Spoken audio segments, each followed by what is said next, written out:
Olá, meus queridos inscritos, sejam bem-vindos aqui ao canal Alicresta. Aqui quem fala é o comandante André e hoje nós vamos partir em mais uma viagem aqui no Papa Romeo Alfa Bravo Charlie com destino à reflexão e falar sobre a educação no Brasil. Bom, a educação no Brasil existem alguns níveis na educação básica e também o superior e tem aquele meio termo que é a educação técnica. E assim, nós vamos hoje focar sobre a educação básica, falar sobre as modalidades, as correntes de pensamento que permeiam a educação e também a questão da se o Brasil avançou nas políticas públicas. Bem, vamos começar falando sobre a educação. A educação básica ela tem três níveis: nível infantil, nível fundamental e nível médio. Então, assim, a educação básica tem os três estágios, na verdade. O primeiro deles, na verdade, as creches no Brasil, o jardim de infância, ele é mais visto como assistencialista para você deixar o teu filho na creche para o pai e a mãe poder trabalhar. E assim, ela vai dos 3 anos aos 4, 5 anos por aí. E assim, o objetivo é fornecer uma formação integral para o indivíduo. E assim, no ensino fundamental, assim, vamos falar sobre a creche, né? Que a creche no Brasil vem governo, sai governo e não muda nada. Assim, porque o governo fala: a gente tem uma proposta, a gente vai chegar a tal, tanta, vamos universalizar as vagas de acesso a uma creche. Todavia, não é bem assim. Até hoje tem carência nas creches. Não, nem todo mundo é atendido, mas no ensino fundamental e médio até que há uma melhoria. Assim, o Brasil conseguiu, por exemplo, ampliar o acesso à educação, porque na década de 60, apenas metade da população brasileira em idade escolar conseguia ter acesso, e à medida que as décadas passavam, aumentavam os números, até na década de 60, 90, quero dizer, na Conferência de Jomtien, que aconteceu que a educação foi universalizada no Brasil, foi um processo tardio comparado a outras nações, e assim, até o ensino superior continua sendo algo tardio no Brasil. E assim, a educação no ensino fundamental, ela é básica. O objetivo é introduzir o aluno na leitura e no cálculo e gradativamente introduzi-lo ao pensamento abstrato. Já o ensino médio é aquele ensino voltado a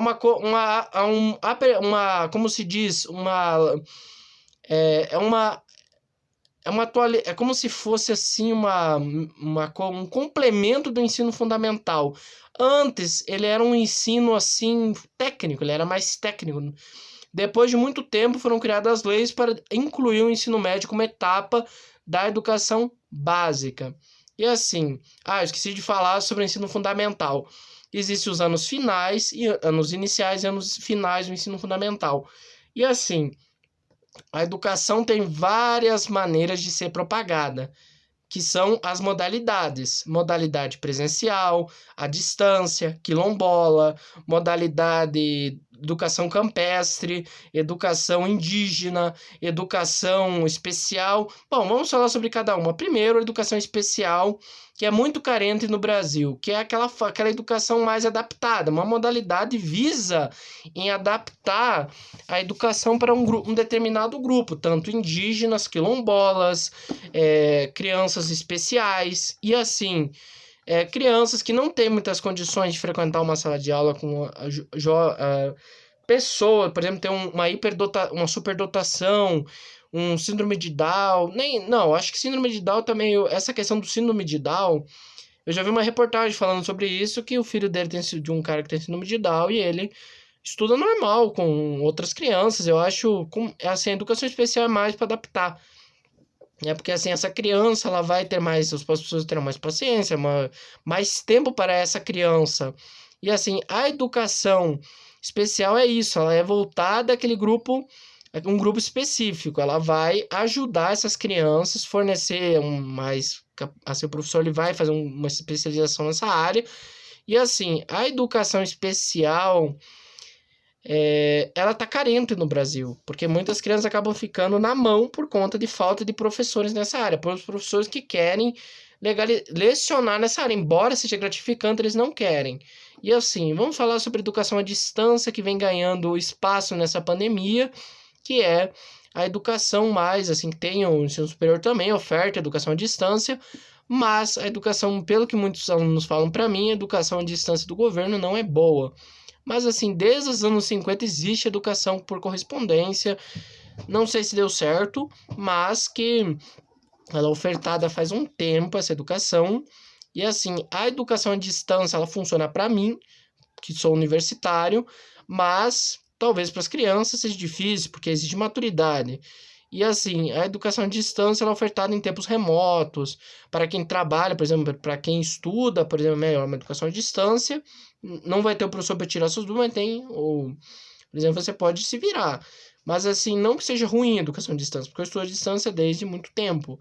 E assim, a educação, por exemplo, você pega lá a educação quilombola, uma educação como os quilombolas não têm acesso a uma escola, o professor ele vai até eles, nos quilombos. E assim, os quilombos existem faz muito tempo, desde o Brasil Império, desde aquele período Brasil Império, que os negros, os escravos africanos fugiam dos seus senhores de engenho, barões do café, para assim, como se diz, para se exilar num quilombo e ficar lutando contra aquela segregação e tudo. E assim, nós vamos falar sobre educação indígena, que está presente no Brasil desde a época da colônia, da colonização, quando em 1549 vieram os jesuítas para cá e ensinaram os indígenas a falar latim, falar o português, dentre outras coisas. Existe muita carência nessa educação, por quê? Porque o chefe de uma tribo, muitas vezes ele acaba dizendo, não, você não pode vir aqui, ele pode não autorizar, como pode autorizar. E nem sempre o indígena quer aprender português, porque ele quer que o professor dessa educação ele tem que aprender tupi, guarani, dentre outros idiomas indígenas, índios, como se diz, ameríndios, estas línguas que estão entrando em extinção por conta do predomínio do português no Brasil. Então, assim, e nós temos a educação campestre, que é aquela modalidade que o professor ele vai até. É uma educação para ribeirinhos, filhos de camponeses, dentre outras. E assim, nós temos também educação para jovens e adultos, que é muito ofertada para aqueles que, por exemplo, para quem tem 15 anos está no ensino fundamental, ou para quem tem 18 está no médio, pode optar pela desistência e fazer a educação dos jovens e adultos, fazer essa prova do EJA, Educação de Jovens e Adultos. E assim, esse aluno ele vai... Antigamente, os adultos que não estudaram eram mal vistos. Eles diziam, não vamos ficar investindo nessas pessoas. Mas hoje, muito pelo contrário, o governo começou a investir nelas. E assim, a educação brasileira está caminhando num... Eu já falei sobre essas modalidades, vou falar um pouco sobre as teorias. Nós temos a escola tradicional, que é uma escola onde inicialmente praticava castigos físicos contra seus alunos, né? Praticava castigos físicos contra seus alunos. E assim, hoje, claro, não existe mais isso, mas ela ainda tem alguns traços tradicionais, como a repetição de ideias. O papel do professor é centralizado o papel é central o professor, o centro é o professor. Depois nós temos a escola nova, que é o aluno, é o centro das atenções, tem que ser tudo ao gosto do aluno. E nós temos também a escola tecnicista, que também não deu certo no Brasil por conta da questão que o papel é a cartilha. O professor ele vai repetir essa cartilha, não vai ter papel do professor nem do aluno. Então, o que é tradicional? A tradicional é tudo acumulado, aquele conhecimento tudo acumulado, o aluno vai repetindo, vai aprendendo. A nova é o jeito do aluno, e a tecnicista é aquela questão daquela escola que tem um papel aquelas ideias behavioristas, aquelas ideias, o que é um behaviorista? Bom, eu vou fazer um vídeo só sobre behavioristas, e assim, os behavioristas, eles são teóricos. Na verdade, assim, esses behavioristas sobre comportamento, a manipulação da pessoa, né? Esse behaviorista, ele manipula, assim, o aluno. E o problema dessa educação foi a criação de jovens sem senso crítico, sem capacidade de questionar. Ó, tá aqui na cartilha? Acabou. Faça. Responda certinho, boa. E assim, depois nós temos as abordagens progressistas, que são do Paulo Freire, dentre outras pessoas. O Paulo Freire é um dos principais, que alfabetizou muitos adultos em pouco tempo. E assim, vamos entender o seguinte, a educação brasileira, a nota do Brasil, ela vem passando por muitos problemas, a educação brasileira, porque antes o problema era o acesso. Hoje, grande parte dos jovens e adultos das crianças e dos jovens têm acesso, só que não querem estudar. E aí que está o problema. Antes o problema eram os analfabetos, o analfabetismo absoluto. Hoje o problema é o analfabetismo funcional, que é a falta de interesse em tocar num livro, de ler, de se entreter com esse livro. E assim, os problemas surgem, vão surgindo problemas novos e sempre surge. E assim, os jovens, né? Assim, eu acho que, na verdade, vamos falar sobre essa questão também da, como se diz, dessa ideia da, como se diz, a gente vai falar sobre essa ideia da, como se diz, deixa eu lembrar só um pouquinho. Nós temos vários documentos, por exemplo, a partir de 96 foi criado a LDBEM, que previa, pô, pegou, não lembro desse negócio. LDBEM era a LDBEM a LDBEM, nós tivemos o PNE, dentre outras. E a nota do Brasil do PISA é muito ruim. É uma nota ruim, negativa. O Brasil não tira uma nota muito satisfatória no PISA faz um tempo. Grande parte das escolas tinha uma nota ruim. E assim, o Brasil tem brasileiro. E assim, o Brasil está passando por esse problema na educação.